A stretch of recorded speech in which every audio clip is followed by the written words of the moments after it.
శ్రీ కాళికాదేవి జ్యోతిషాలయం ఎటువంటి సమస్యలకైనా శాస్త్రోక్త పరిష్కారం చూపబడును. భార్యాభర్తల సమస్యలు, ప్రేమ, వివాహ సమస్యలు, కుటుంబ కలహాలు, ఆర్థిక ఇబ్బందులు, పిల్లలు తల్లిదండ్రుల మాట వినకపోవడము, రుణ బాధలు, వ్యాపార సమస్యలు, ఎటువంటి సమస్యలకైనా ఫోన్ ద్వారానే జ్యోతిష్యం చెప్పబడును. స్త్రీ పురుష వశీకరణం చేయబడును. అనుభవజ్ఞులైన జ్యోతిష పండితులు మా గురువు గారు. ఏ సమస్య మీది అయినా పరిష్కారం కోసం ఇప్పుడే సంప్రదించండి. గురూజీ శివరామదాసు స్వామి గారు. Phone number 7028581667. ఈ రోజున ఒక తెలియని అమ్మాయి మిమ్మల్ని వెతుక్కుంటూ వస్తుంది. ఎందుకు వస్తుంది, ఏం జరగబోతుంది, ఆ అమ్మాయి ఎవరు తదితర అన్ని వివరాలతో పాటుగా ఈ రోజున గోచార రీత్యా మీకు ఎలా ఉంటుందో కూడా తెలుసుకుందాము. వీడియో నచ్చితే తప్పకుండా ఒక చిన్న లైక్ చేసి మమ్మల్ని సపోర్ట్ చేయండి. ఇక ఆలస్యం లేకుండా వీడియోలోకి వచ్చేద్దాం. ఈ రాశి జాతకులు తత్వవేత్తలుగా చెప్పొచ్చు. అన్నింటినీ ఆలోచిస్తారు. 1కి 4 సార్లు ఆలోచిస్తారు. భూతద్దంలో పెట్టి ఆలోచించి మరీ నిర్ణయాలు తీసుకుంటారు. ఈ రోజున జాతకం ప్రకారం ఒక అమ్మాయి అయితే మిమ్మల్ని వెతుక్కుంటూ వస్తుంది. ఇది వరకు మీ యొక్క ఇరుగు పొరుగు కుటుంబ సభ్యురాలుగా ఉన్న స్త్రీ కావచ్చు. ఇది వరకు ఇరుగు పొరుగు లేదా కుటుంబ సభ్యురాలుగా ఉన్న స్త్రీ కావచ్చు. మీ యొక్క చిన్నపాటి మిత్రురాలు కూడా కావచ్చు. మీ యొక్క బంధువు కావచ్చు.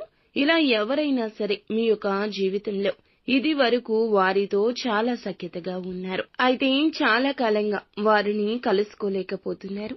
అటువంటి పరిస్థితిలో ఉన్న వారికి ఒక అమ్మాయి మిమ్మల్ని వెతుక్కుంటూ వచ్చే అవకాశాలు కనిపిస్తున్నాయి. ఇక ఒక పని నిమిత్తం కావచ్చు, ఒక సహాయం అర్థించి కావచ్చు, మిమ్మల్ని వెతుక్కుంటూ రావడం జరుగుతుంది. ఇది మీకు ఆశ్చర్యంతో పాటుగా ఆనందాన్ని కూడా కలగచేసే అంశంగా చెప్పొచ్చు. ఎవరైతే ఈ రాశి ఉద్యోగస్తులు ఉన్నారో ఉద్యోగ జీవితం గురించి కొన్ని ముఖ్యమైన నిర్ణయాలు అయితే తీసుకోబోతున్నారు. ఉద్యోగంలో కొన్ని మార్పులు చేర్పులు చేసుకునే అవకాశం కనిపిస్తోంది. అలాగే ఉద్యోగ జీవితంలో కొన్ని మెళకువలు కూడా నేర్చుకోబోతున్నారు. ఇక పై అధికారుల ద్వారా ఈ రోజు ప్రశంసలు కూడా దక్కబోతున్నాయి. అంటే మీరు పెండింగ్ లో ఉన్న పనులను పూర్తి చేస్తారు. దీనికి మీ యొక్క శ్రేయోభిలాషులు అయిన తోటి ఉద్యోగస్తుల సహాయ సహకారాలు కూడా ఎక్కువగా లభిస్తాయి. ఈ విధంగా వారి యొక్క సహాయ సహకారాలతో పెండింగ్ లో ఉన్న పనులను పూర్తి చేయడంలో సక్సెస్ అవుతారు. పై అధికారుల ద్వారా ప్రశంసలు కూడా దక్కించుకుంటారు. ఇక వ్యాపారస్తులకు సానుకూల ఫలితాలున్నాయి. మీ యొక్క వినియోగదారుల్లో ఒకరు మీ యొక్క వ్యాపారం గురించి ఈ రోజు చాలా పాజిటివ్ గా మాట్లాడతారు. ఇది మీకు చాలా ఆనందాన్ని ఇచ్చే అంశంగా చెప్పొచ్చు. ఈ రోజు కొంచెం ఎక్కువగా లాభాలు కూడా ఉన్నాయి. అయితే భాగస్వామ్య వ్యాపారం చేస్తున్న వారికి మాత్రం భాగస్వామ్యులతో చిన్న చిన్న మనస్పర్ధలు కనిపిస్తున్నాయి. కాబట్టి ఈ అంశంలో తగిన జాగ్రత్త అవసరము. ఎవరైతే ఈ రాశి ఉద్యోగస్తులు ఉన్నారో ఒక అవకాశం రాబోతుంది. మీ యొక్క కెరియర్ గురించి కూడా ఒక చక్కటి అవకాశం తీసుకోబోతున్నారు. ఈ అవకాశంలో ఒక నిర్ణయం మీకు కొన్ని సవాళ్లను ఎదుర్కొనే పరిస్థితిని తీసుకొస్తుంది. కాబట్టి తీసుకున్న నిర్ణయం ఏదైనా సరే అనుభవజ్ఞులతో చర్చించి మాత్రమే నిర్ణయాన్ని తీసుకోవడం చాలా ఉత్తమం.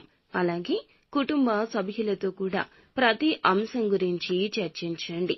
కుటుంబ సభ్యుల్లో ఒకరితో కూడా చిన్న చిన్న మనస్పర్ధలు కనిపిస్తున్నాయి. కాబట్టి ఈ అంశంలో కూడా తగిన జాగ్రత్త అవసరము. ఇక శివారాధన ఖచ్చితంగా చేసుకోండి. హనుమాన్ చాలీసా నిత్యము పఠించండి. శక్తి మేరకు దాన ధర్మాలు